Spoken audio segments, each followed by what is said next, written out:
নমস্কার। আজকে সম্পূর্ণ একটা অন্য বিষয় নিয়ে আমি তোমাদের সঙ্গে কথা বলবো।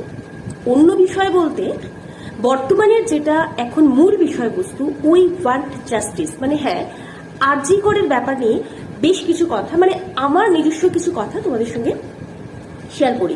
মতামতটা তোমাদের অবশ্যই জানিও যে আমার সঙ্গে তোমরা একমত কিনা। দেখো, আজকে বেশ কিছুদিন হয়ে গেল কিন্তু ঘটনাটা ঘটেছে, এখনো পর্যন্ত নানা রকম প্রসেসিং চলছে, কিন্তু এখনো পর্যন্ত দোষীদের সাজা হলো না। আমরা জানিও না আদৌ দোষীরা সাজা পাবে কি পাবে না, কারণ এটা আমাদের পূর্ব অভিজ্ঞতাতে আমরা অনেক দেখেছি। বেশিরভাগ ক্ষেত্রে সত্যি কথাটা প্রতিনিয়ত, এটা আজকে একটা ঘটনা নয়, এরকম প্রতিনিয়ত মেয়েদের সঙ্গে ঘটে থাকে। তার খুব কম শতাংশ কিন্তু আমাদের সামনে আসে। এখন এই ঘটনাটা সামনে এসেছে তাই আমরা বুঝতে পারছি এরকম প্রতিনিয়ত ঘটে। তার বেশিরভাগটাই আমরা জানতে পারি না, তার মধ্যে আবার কিছু অংশ চাপা পড়ে যায় উঁচু তলার মানুষদের জন্য, আর কিছু খুব কম পরিমাণ সাজা হয়। তো এই কেসটায় কি হবে আমরা জানি না। আমরা তো অনেকে অনেক রকম ভাবে প্রতিবাদ করছি। এবার প্রতিবাদ করছি, আমরা সকলেই চাই জাস্টিস। এবার সকলেই চাই জাস্টিস মানে কিভাবে আমরা সকলের সঙ্গে জাস্টিস হবে? প্রথমত, যেই মেয়েটির সঙ্গে ঘটনাটি ঘটেছে সেই মেয়েটিকে আমরা চাইলেও কোনো জাস্টিস দিতে পারবো না, কারণ সে যে জায়গায় চলে গেছে জাস্টিস বলে কিছু হয় না। তবে হ্যাঁ, তার দোষীরা যদি শাস্তি পায় আমরা একটা মানসিক শান্তি পাবো যে তার আত্মা শান্তি পেয়েছে, এভাবে তার সঙ্গে আমরা জাস্টিস তাকে দিতে পারি। দ্বিতীয়ত, তার মা বাবাকে লাখ টাকা কেন, কোটি টাকা দিলেও তাদের সঙ্গে জাস্টিস করা সম্ভব নয়, কারণ তারা তাদের সন্তানকে হারিয়েছে। সুতরাং তাদের সঙ্গে জাস্টিস দেওয়া সম্ভব নয়। সেম তারাও পাবে তাদের জাস্ট মানসিক শান্তি, আর আমরাও সেম পাবো মানসিক শান্তি, কারণ আমরা তো একটা মানুষ।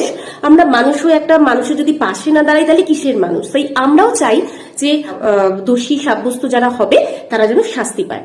আরো একটা কথা, যাতে আমরা নিরাপদে বাড়ির বাইরে যখন খুশি বেরোতে পারি, তার কিছুটা হলেও আবার সাহস সঞ্চার করতে পারি, কারণ আমরা প্রত্যেকটা মেয়ে কিন্তু ঘটনাটার পর ভীত সন্ত্রস্ত। তো আবার যাতে একটু হলেও আমাদের মনে সাহস তৈরি হয়, তার জন্য আমরা চাই এই জাস্টিস। তো আমরা সকলেই চাইবো যে সরকার আমাদের সঙ্গে সুবিচার করবে। তো অলরেডি এই বিষয় নিয়ে অনেকে লড়ছে বা সবাই লড়ছে, তাই এই বিষয় নিয়ে কিন্তু আজকে আমার বিষয়বস্তুটা নয়। আমি একটা সম্পূর্ণ আলাদা বিষয়বস্তু নিয়ে তোমাদের সঙ্গে আলোচনা করব। আমরা আদৌ জানি না যে দোষীরা সত্যি শাস্তি পাবে কিনা। ধরো শাস্তি পেল, কিন্তু তাতে কি আমাদের এই সিস্টেমটা সম্পূর্ণ পরিবর্তন হওয়া সম্ভব হবে? না। কিছুদিন একটা থমথমে ভাব থাকবে, কিছুদিন মানুষের মধ্যে একটা হালকা ভয় কাজ করবে, তারপর আবার কিন্তু একই প্রসেসটা চলতে থাকবে। আসলে কি বলতো, আগাছা যখন জন্মায়, আমরা যদি ওপর সেই আগাছাটাকে পরিষ্কার করি তাহলে কিন্তু কিছুই হবে না, আবার সেই আগাছাতে চারিদিক ভরে যাবে। তাই আমাদের কি করতে হবে? আগাছাকে একদম মূল সমেত উপড়ে ফেলতে হবে, তবেই তার সমাধান সম্ভব। সেরকমই আমাদের পৃথিবীটা এতটা নোংরা হয়ে গেছে, এখন সময় এসেছে একদম ভেতর থেকে এই সমস্ত নোংরামিগুলোকে উপড়ে ফেলতে হবে। আর তার জন্য আমাদের প্রত্যেকটা মানুষকে হতে হবে সচেতন। একটা মজার বিষয় কি জানো তো, এই যে এতদিন ধরে দেখছি এত প্রতিবাদ মিছিল হচ্ছে, সেখানে গিয়ে দেখলাম মেয়েদের থেকে কিন্তু ছেলেদের পরিমাণও কম নয় যে এর অত্যাচারের বিরুদ্ধে কথা বলছে, তারা এই মানে প্রতিবাদে সামিল হয়েছে। আমার বক্তব্য এটাই, যদি এত ছেলে এরকম প্রতিবাদী হয়, মেয়েদের পক্ষে থাকে, মেয়েদের সম্মানের পক্ষে থাকে, তাহলে কিভাবে এত ঘটনা আশেপাশে ঘটছে? তাহলে তো এত ঘটনা ঘটতে পারে না। তো এর মধ্যেই কিন্তু লুকিয়ে আছে মুখোশধারী অনেক মানুষ, আমাদের খুঁজে বের করতে হবে তাদেরকে। এবার আসি আসল কথায়। কেউ কিন্তু বিকৃত মস্তিষ্ক নিয়ে জন্ম হয় না, তো তারা স্টেপ বাই স্টেপ এরকম খারাপ জায়গায় পৌঁছয়। একদিনে কেউ কিন্তু খারাপ হয়ে যায় না। জন্মের পর একটা বাচ্চা কিন্তু থাকে তার মা বাবার কাছে, তাই সব থেকে বড় দায়িত্বটা হয় কিন্তু তার মা বাবারই। ধরো একটা বাচ্চা ছোটবেলায় স্কুল থেকে একটা ছোট্ট রেজার বা কোনো একটা সুন্দর দেখতে জিনিস বাড়িতে নিয়ে এলো, তখন আমরা মায়েরা অনেক সময় কি করি, একটা ছোট্ট রেজারই তো, এটার কি ভ্যালু আছে, তো আমরা ওটাকে ইগনোর করি।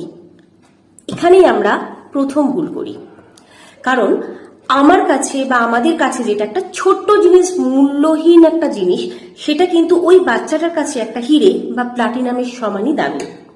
তাই সেদিন যদি সেটাকে আমরা তাকে শিক্ষাটা না দিই যে এটা অন্যায়, তাহলে কিন্তু সে বড় হয়ে হিরে বা প্লাটিনাম চুরি করতে কোনো ব্যাপারই লাগবে না তার কাছে, সে ওই ব্যাপারটাতে একদম অভ্যস্ত হয়ে যাবে। যেহেতু বাবারা বেশিরভাগ সময় বাইরেই থাকে, মায়েদের কাছেই বাচ্চারা বেশি থাকে, তাই এই ক্ষেত্রে সব থেকে বড় দায়িত্বটা কিন্তু মায়ের। সেকেন্ড যে দায়িত্বটা এবং অত্যন্ত ভাইটাল যে দায়িত্বটা, সেটা কিন্তু থাকে একটা বাবার। একটা ছেলের কাছে তার বাবা হচ্ছে রোল মডেল। একটা বাবাকে যদি সে দিনের পর দিন দেখে যে তার মাকে অত্যাচার করছে, তার মাকে অসম্মান করছে, বা তার মায়ের উপর হাত তুলছে, মাকে অশ্রাব্য ভাষায় গালাগালি দিচ্ছে, সে ওগুলো চোখের সামনে দেখে দেখে এটাই শিখবে। এবং সে কিন্তু কখনোই মেয়েদেরকে সম্মান করতেও শিখবে না। আর যদি মেয়েদেরকে সম্মান করতেই না শেখে, পরবর্তীকালে এই ধরনের ক্রাইম করতে তার একটুও বাধবে না। তাই প্রত্যেকটা বাবাকে ভাবতে হবে যে সন্তানকে সময় দিতে পারেন আর না পারেন, অ্যাটলিস্ট তার চোখের সামনে তার মাকে বা অন্য কোনো মেয়েকে অসম্মান দয়া করে করবেন না। পরের দায়িত্বটা নিতে হবে কিন্তু একটা মেয়ের বাবা মাকে। বর্তমানে ছেলে মেয়ে সমান সমান, তাই মেয়েরা অত্যন্ত স্বাধীন জীবন কাটাচ্ছে। আমি বলবো অবশ্যই স্বাধীনতা দিন মেয়েকে। মেয়েরা পড়ুক মডার্ন পোশাক, কিন্তু সবসময় একটা কথা মাথায় রাখতে হবে, স্বাধীনতা মেয়েকে দিন, কিন্তু শালীনতা বজায় রেখে।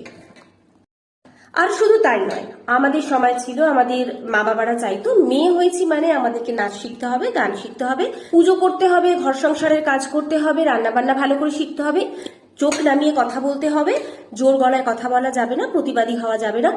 এটা এখন চলবে না। এখন নাচ গান না করলেও চলবে, আগে মেয়েকে শেখাতে হবে সেলফ ডিফেন্স। হ্যাঁ, প্রত্যেকটা মেয়ের জন্য সেলফ ডিফেন্স অত্যন্ত জরুরি। আমরা প্রতিটা মেয়ে কিন্তু রাস্তায় বেরোলে কম বেশি হেনস্থার শিকার হই, সেটা নানাভাবে। কখনো টিজ করে আমাদের ছেলেরা, কখনো বা বাসে ট্রেনে বা ভিড় জায়গাতে আমাদের নানানভাবে হেনস্থার শিকার হতে হয়। তো আগেকার দিনে মানুষেরা কি করতো, মুখ বুজে চুপ করে থাকতো। বর্তমান দিনে অনেকে প্রতিবাদী আছে, তারা প্রতিবাদ করে, কিন্তু অনেকেই আছে, বেশিরভাগ জনই আমরা কিন্তু লজ্জায় বা অপমানে বলো, যাই কিছু বলো না কেন, আমরা লোকের কাছে সমস্ত কথাগুলো বলতে পারি না, তো চুপ করে যাই। তো এবার থেকে আর সেটা চুপ করে থাকা চলবে না, কারণ এই মানুষগুলোকে তুমি যত অন্যায়গুলোকে তুমি সহ্য করবে, এদের অত্যাচার কিন্তু ততই বাড়তে থাকবে। লজ্জাটা তোমার নয়, লজ্জাটা তাদের যারা এরকম লজ্জাজনক কাজ করছে। বর্তমান যুগটা এমন হয়ে গেছে, এখানে কিন্তু মেয়েদের বয়স দেখে কিছু হয় না। খুব একটা ছোট্ট বাচ্চা, হয়তো একটু ডেভেলপ, তাকে দেখে ছেলেরা নোংরা চাউনিতে তাকাচ্ছে, বা হয়তো একটা আমাদের থেকে একটু বড় 40-এর ওপর হয়তো কোনো মহিলা একটু ওয়েল মেনটেন্ড রাস্তা দিয়ে যাচ্ছে, হয়তো মায়ের বয়সী, তাকে দেখে তারা সম্মান করছে না। এমনকি কোনো একটা বৃদ্ধ মহিলাকেও তারা ছাড়ছে না। পরের দায়িত্বটা পালন করতে হবে কিন্তু সেই সমস্ত ভাই বা দাদাদের যারা এই প্রতিবাদে অংশগ্রহণ করেছিলেন। আমরাও দেখতে চাই যে শুধু কি সেটা আপনারা নামের নামে গেছিলেন, নাকি সত্যিকারে আপনারা চান মেয়েদের পাশে থাকতে। যদি তাই চান, যদি আপনারা সত্যিকারে মেয়েদেরকে সম্মান করেন, তাহলে যেখানেই দেখবেন আশেপাশে রাস্তাঘাটে মেয়েদেরকে অপমান করা হচ্ছে, মেয়েদেরকে টিজ করা হচ্ছে, সেখানে আপনারা প্লিজ প্রতিবাদ করুন, মেয়েটার পাশে এসে দাঁড়ান, এবং যারা এরকম ঘৃণ্য কাজ করছে সঙ্গে সঙ্গে তার প্রতিবাদ করুন এবং শাস্তি দিন। তো এমন ভাবে তোমরা দায়িত্ব পালন করো যে তোমরা যদি রাস্তাঘাটে থাকো, একটা মেয়ে রাত্রিবেলা বাইরে বেরোতেও ভয় পাবে না। তোমাদের ভরসায় সে চোখ নিচের দিকে না, চোখ ওপর দিকে তাকিয়ে ওপরের দিকে চাউনি করে সাহসের সঙ্গে বেরিয়ে যেতে পারবে এবং তার কাজ সম্পূর্ণ করে ঘরে ফিরতে পারবে। সৃষ্টিকর্তা কিন্তু আমাদের মেয়েদের মধ্যেই এই মানব জাতি ধারণ করার ক্ষমতা দিয়েছে।